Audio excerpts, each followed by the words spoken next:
Hello, today I'm going to provide you with the Guelph housing market stats for April of 2020. It's been an interesting month as some of the numbers have turned out to be exactly as we expected them to be for April, and other figures are actually a little bit surprising.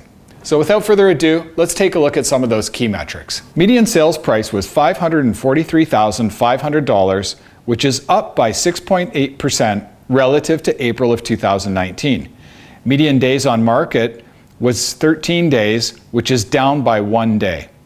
The total number of sales was 76, which is down by a staggering 68.1%, and the total number of listings was 157, which was down by a significant 56.9%. The biggest surprise with these metrics is that despite the global pandemic and the certainty out there in the world right now, is that the median sales price was up by almost 7%, which is really the type of percentage increase that we'd historically see.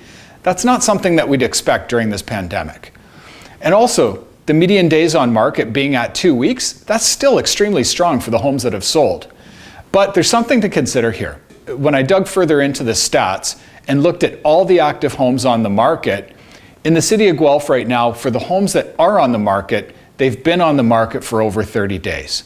So what we're seeing is the homes that are selling quickly, they're getting top dollar, but there's a huge amount of inventory out there that's sitting out there for over a month right now. Now with that said, the dramatic decrease in both new listings and new sales was exactly as we expected it to be.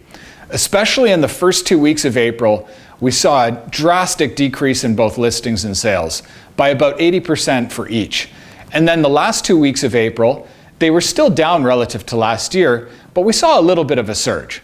So with all of this said, it'd be extremely interesting to see what May brings us. Personally, I feel that we'll still be down relative to last year with regard to listings and sales, obviously, but I don't think they'll be down as much as we saw in April. I can tell you that from a personal standpoint, I'm receiving a lot of calls right now from both buyers and sellers starting to get interested in the market again, and I think that's relevant to the market in general. If you have any questions about these stats or are thinking about buying or selling in the near future, please feel free to reach out to me. My brokerage and I have put together strict protocols and systems to maintain safety for both our buyers and our sellers and to help them get the job done. So thanks for joining me today and have a great day.